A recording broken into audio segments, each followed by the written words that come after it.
the last book that I've read in the month was Animal Farm. I don't know if you guys have heard of that book before. I read Animal Farm, and when I was reading the first two books, Americana and Venomous Lone Sucker, very different books, but I was like, damn, every book is good. Like, it's enjoyable in its own way. It's unique, and like different writers, different like just different style, but like reading is good. Like, it's fun. Then I read Animal Farm, and it fucking like, I hated Animal Farm. I genuinely despised reading that book. Like, I only finished it to like get to the end, and so it's not like, so like I can have a full opinion on the book, so that like I can't say that like, oh, I read half of it and I didn't read the second half. Like, the last page of the book was actually really good, like where the pigs turn into humans and the humans are pigs, and then George Orwell was like, like they're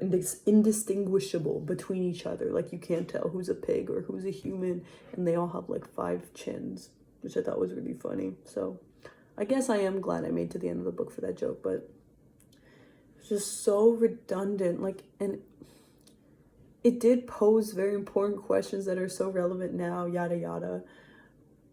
And like, it made me, the biggest question I guess that I got out of it is that, you know, after a revolution, if everything was changed and completely broken down, as in everything as in capitalism was broken down, and we were to like build from the ground up again, is it just going to become capitalism 2.0? Is that inevitable? And I guess that's like the question he wants us to ask. Like, are we like doomed to repeat the cycle? And like, thousands of years of history say yes, we are doomed to repeat the cycle, which again is is not what, like, is not an enjoyable thing to read about. It's true though. So I guess my problem with Animal Farm is just the enjoyment aspect. Is like, I did not have a very like good time reading it. It's like similar to like 1984. It's just like, I'm not having a good time reading this.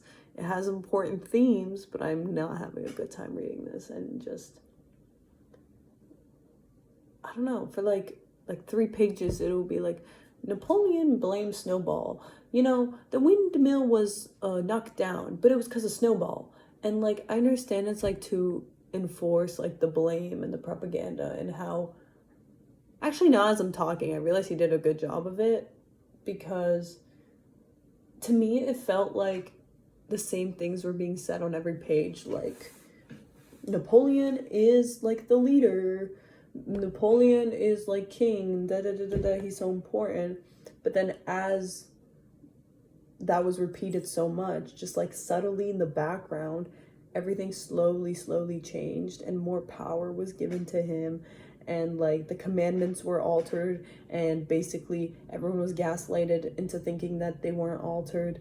And just like, I guess he did do a good job on gradually, like, subtly showing how, I mean, not subtly, but like showing how these things come to be, how propaganda comes to be, how we're convinced that things are normal and things are a certain way, when in reality they were literally bent backwards and erased or changed, and we were just gaslit into believing that that's the way they are, when really they weren't.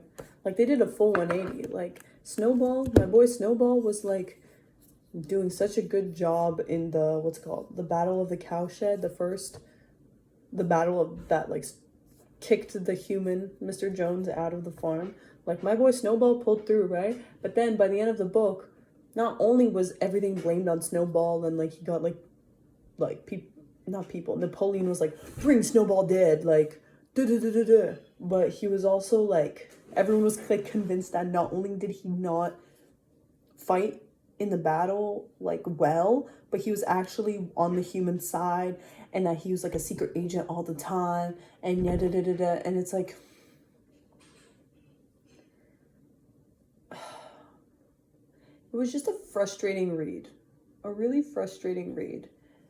because you can see how it all changes, like little by little, how Napoleon builds his, I'm not gonna say empire, but builds his like power, and how he justifies it. Crazy.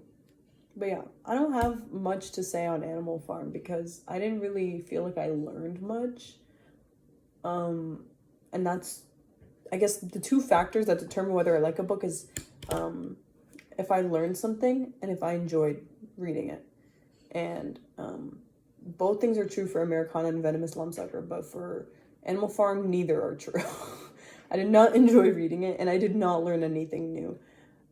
The only thing, I guess, it put in my head is just the question of, are we doomed to repeat this again? And it's like, I've thought about that before, and it just like brought it to my forefront, and it's just like, now I'm thinking about it again, like I did when I was like 15. But yeah, that's that. I talked to my friend, and she really liked Animal Farm. So did my mom.